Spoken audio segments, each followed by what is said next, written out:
Hi there, welcome back. This is session number 7.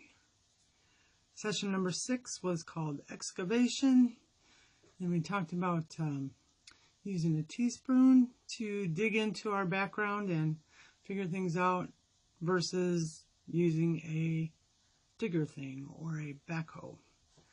Big difference.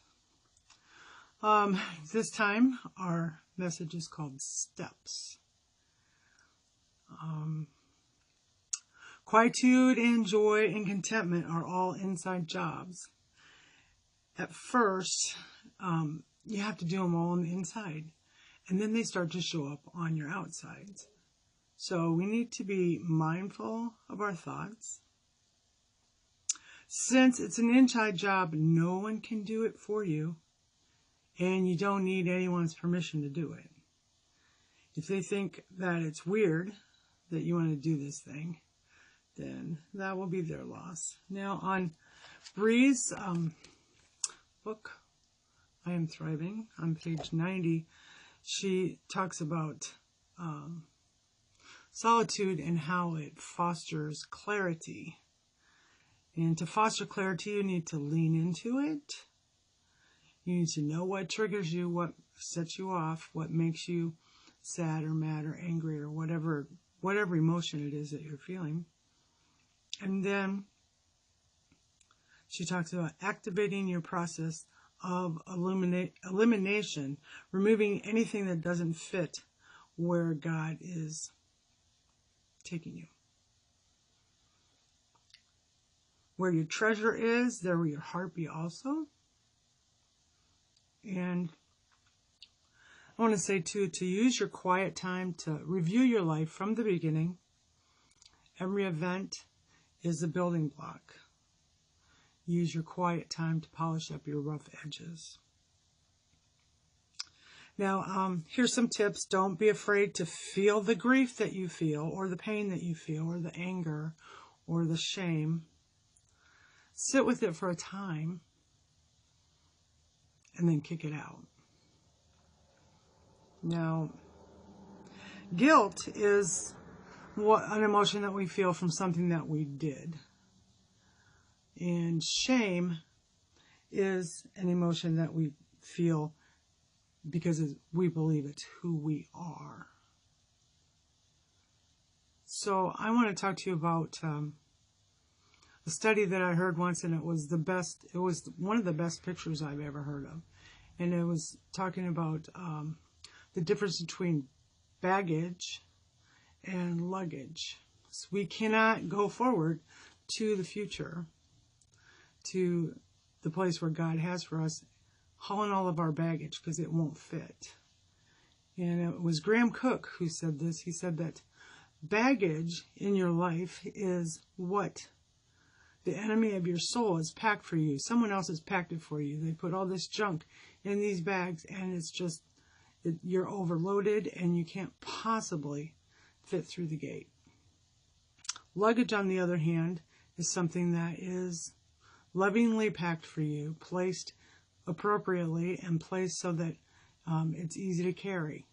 And so we want to get rid of the baggage, all that sense of what do we say? That sense of guilt, that sense of shame. We need to get rid of all of that stuff so that we can take what we're supposed to take forward, and thereby helping other people. Also in Shabri's book, she asked 2 questions. She says, what does your life work look like?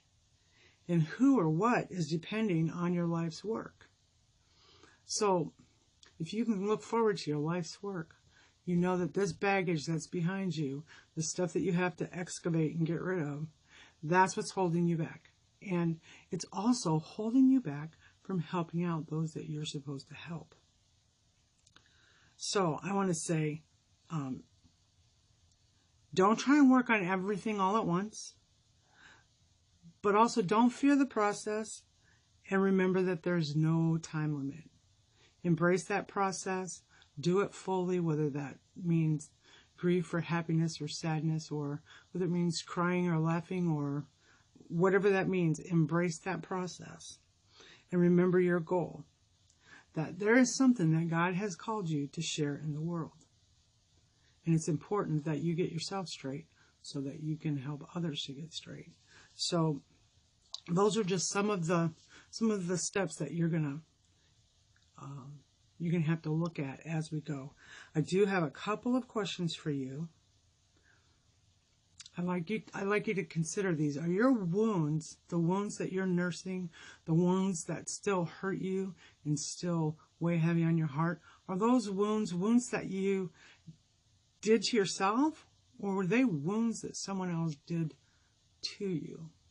Because how you handle it will be different. Because if someone else did it to you, you have no reason to feel guilty or ashamed, because you didn't have anything to do with it. If it's something that you did or something that you brought on by yourself, then that you have to deal with that in a different way. You have to ask yourself some different questions. So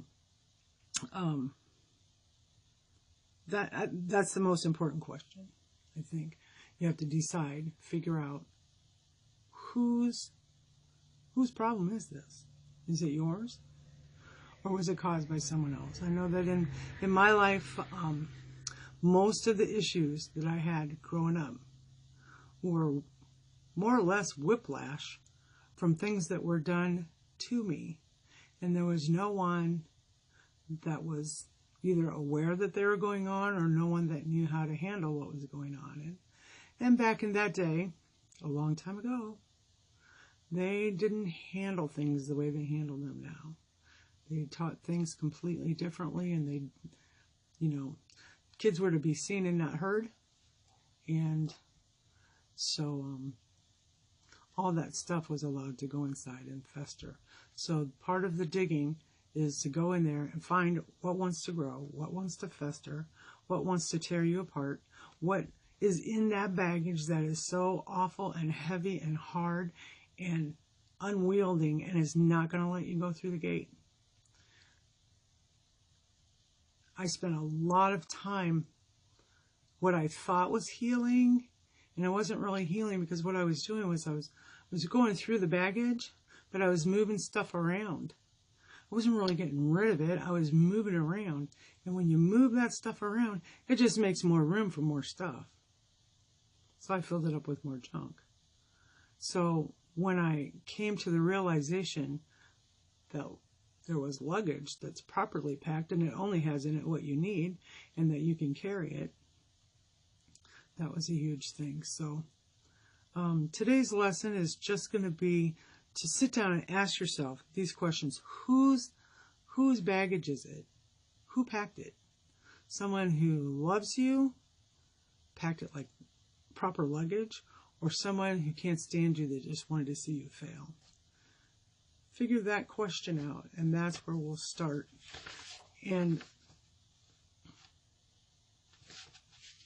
when you start there,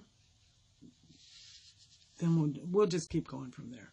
And next time, session number 8, we're going to call that falling back again. So I think that for session number 7, you've got plenty to do in considering your luggage versus your baggage and deciding whose fault that is. Now, it may hurt. It may hurt to go back and consider these things. I did not want to sit in my chair and think these things over and over and over because they were painful. But what I did want to do was get better. What I did want to do was have my life work out in front of me, helping people. So when we get to session number 9, then we're going to do some active quiet time. And that will help. Until then, we are just building up these questions to get to that point so that when you do have that quiet time, you'll know what to do with it. So that's all I have for you today. But I hope that you will join us next time for session number 8. And the name of that will be Falling Back Again. falling back again. Yep, that's it. So today I'm done, and I hope that this has been helpful, and I hope that I will see you really, really soon. Thanks for joining me. Bye now.